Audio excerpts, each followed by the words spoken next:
আসসালামু আলাইকুম। স্বাগত জানাচ্ছি আরো একটা নতুন অ্যানালাইসিস ভিডিওতে। তো ভিডিওর শুরুতেই আমরা দেখতে পাচ্ছি যে গতকালকে অপ্রত্যাশিতভাবে গোল্ড বুলিশ হয়েছিল। তারপরেই আমরা দেখতে পাচ্ছি যে প্রাইস কিছুটা কারেকশন দিয়েছে। এখন আ এখানে প্রাইস কেন কিছুটা নিচে ডাউন হয়ে নেমে আসলো? আবার এই মুহূর্তে কেন সাইডওয়ে রেঞ্জের ভেতরে মুভমেন্ট করছে? প্রাইস কতটা ডাউন হতে পারে কিংবা আদৌ ডাউন হবে কিনা? ইত্যাদি বিষয়গুলো নিয়ে এই ভিডিওতে আমরা আলোচনা করব। একই সাথে বোঝার চেষ্টা করব আজকের দিনে আমাদের ট্রেডিং প্ল্যান কী হতে পারে। মূল আলোচনায় যাওয়ার আগে ইকোনমিক ক্যালেন্ডার দেখলে আমরা দেখতে পাচ্ছি তেমন কোনো ডেটা কিন্তু আজকের দিনে রিলিজ হবে না।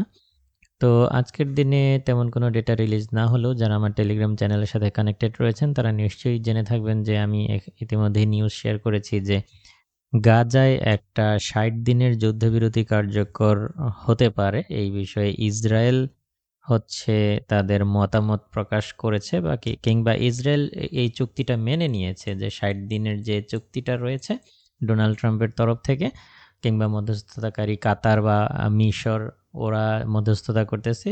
এই ৬০ দিনের চুক্তিটা ইসরায়েল মেনে নিয়েছে। এখন এই চুক্তিটা হচ্ছে হামাসের কাছে পাঠানো হয়েছে। এখন হামাস যদি এটাকে মেনে নেয় তাহলে ৬০ দিনের জন্য গাজায় একটা যুদ্ধবিরতি চুক্তি হয়ে যেতে পারে।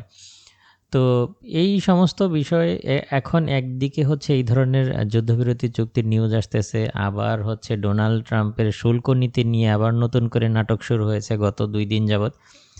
তো শুল্ক নীতি নিয়ে যেমন যে নাটকগুলো হচ্ছে তার ভেতরে আমরা গতকালকে কিছু ডেটা পেয়েছি যে চীনের সাথে চুক্তি হয়েছে এবং ইন্ডিয়ার সাথে ভালো একটা চুক্তি হতে পারে। আবার গতকাল রাতে আমরা নিউজ পেলাম যে জাপানের সাথে চুক্তি হবে কি না সেই বিষয়ে এখনও তেমন নিশ্চয়তা দিতে পারতেছে না ডোনাল্ড ট্রাম্প। তো এই যে নাটকীয়তা আসলে প্রতি মিনিটে, প্রতি ঘন্টায়, প্রতি মিনিটে এক একটা করে নতুন নিউজ যে ট্রাম্প নিজেই তৈরি করতেছে, এই বিষয়গুলো আসলে মার্কেটকে এরকমভাবে অস্থির করছে। তার ভেতরে উল্লেখযোগ্য যেই নিউজটা আসছে আসলে যেটার কারণে গোল্ড কালকের বুলিশ ট্রেন্ড বা গতি থামিয়ে দিয়েছে।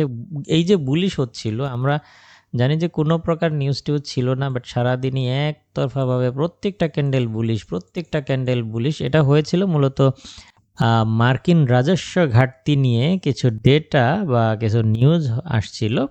তো মার্কিন রাজস্ব ঘাটতির বিষয়ে উদ্বেগ থাকার কারণে মূলত গোল্ড হচ্ছে বুলিশ হয়েছিল। তারপরে আবার এই বিষয়ে আবার গতকালকে একটা বিল পাস হয়েছে যেখানে আগামী দশকে ঘাটতি মানে রাজস্ব ঘাটতি যেটা সেটা $3.3 ট্রিলিয়ন বৃদ্ধি করবে বলে এটা আশা করা হচ্ছে। বিলটি এখন হচ্ছে প্রতিনিধি পরিষদে রয়েছে, যেটা পাশ হলে এখনও পূর্ণাঙ্গভাবে পাশ হয়নি। তো এটা পাশ হলে গোল্ড হয়তো বা আরও কিছুটা ডাউনে নেমে আসতে পারে। তো এখানে বেশ কিছু ইস্যু আমরা যেমনটা দেখতে পাচ্ছি যে পজিটিভ নেগেটিভ এই অনেকগুলো ইস্যুই আসলে চলতেছে, আশা করি বুঝতে পেরেছেন। তো এই হচ্ছে ফান্ডামেন্টাল নিউজগুলোর অবস্থা। এখন ইকোনমিক ক্যালেন্ডারে তেমন কোনো ডেটা নেই, তবে আজকের দিনে আমাদের আসলে ওই যে গাজায় যে ৬০ দিনের যুদ্ধবিরতি চুক্তি নিয়ে যে আলোচনাটা হচ্ছে এবং এই যে নতুন যে রাজস্ব ঘাটতি নিয়ে যে বিলটা ট্রাম্প প্রশাসন হচ্ছে মেগা বিল, যেটাকে মেগা বিল বলা হচ্ছে, যেটা প্রতিনিধি পরিষদে এই মুহূর্তে বিলটা রয়েছে সেটার কি হয় এই সমস্ত বিষয়গুলোতে আসলে আমাদের নজর রাখতে হবে। তো এই বিষয়ে আপনারা হচ্ছে আমার টেলিগ্রাম চ্যানেলের সাথে কানেক্ট থাকতে পারেন। আমি এই বিষয়ে নিউজ পাওয়ার সাথে সাথেই আমি আপনাদের সাথে শেয়ার করব। তো এবার আসি টেকনিক্যাল ওভারভিউ। আমরা যদি টেকনিক্যাল ওভারভিউ দেখি তাহলে আমরা দেখতে পাচ্ছি যে আমাদের গুরুত্বপূর্ণ রেজিস্ট্যান্স জোন যেটা ছিল ৩,৩৫০ থেকে ৬০ যে এরিয়াটা, এটা গতকালকে ক্রস কিছুটা করেছিল, প্রাইস সাস্টেন করতে পারিনি, সেই হিসেবে একটা ফলস ব্রেকআউট এসেছে বলে আমরা মনে করি। তো মনে করার কিছু নেই, আসলে এখানে একটা ফলস ব্রেকআউটই হয়েছে, যেটা এখন আসলে প্রতিদিনই হয়, প্রতি ঘন্টায় মানে প্রতি মুহূর্তেই ফলস ব্রেকআউটের বা এক ধরনের ট্র্যাপের শিকার হচ্ছে ট্রেডাররা। তো যাই হোক, এখন যদি আমরা দেখি প্রাইস যদি এই রেঞ্জের ভেতরেই সাস্টেন করতে থাকে তাহলে সম্ভবত প্রাইস কিছুটা ডাউন হয়ে যেতে পারে, আর যদি এই এরিয়াটাকে ক্রস করতে পারে তাহলে প্রাইস কিছুটা আপ হতে পারে। এখন বর্তমানে যে এরিয়ায় ট্রেড করছে গোল্ড, এই যে এরিয়াটা এখানে যে সাইডওয়ে রেঞ্জের ভেতরে রয়েছে, এখান থেকে বলা মুশকিল যে এটা বুলিশ হবে না বেয়ারিশ হবে, এটা এই মুহূর্তে বলা কঠিন। তবে একটা পর্যায়ে গেলে এটা আমরা আরও মানে সময়ের যত গড়াবে আমরা এই বিষয়ে আরও ক্লিয়ার হব। তো যেমনটা বলছিলাম, প্রাইস যদি আমি এখানে প্রাইসটা হচ্ছে নোট করে রাখি, আপনাদের বুঝতে সুবিধা হবে। এই যে বর্তমান যে এরিয়াটা রয়েছে 3344-45, এই রেঞ্জের ভেতরে যদি প্রাইস সাস্টেন করে তাহলে কিছুটা ডাউনই হবে।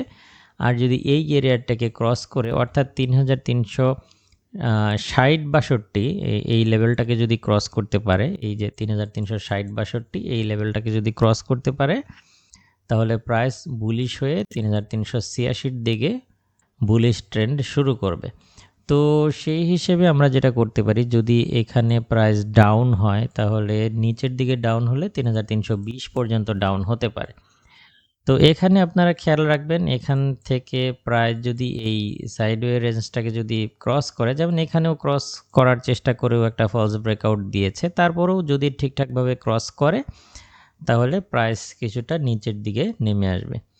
তো এখানে আপনারা এই সময়টাতে এই যতক্ষণ সাইডওয়ে রেঞ্জের ভেতরে রয়েছে ততক্ষণ সাইডওয়ে রেঞ্জের ভেতরেও ট্রেড করতে পারেন।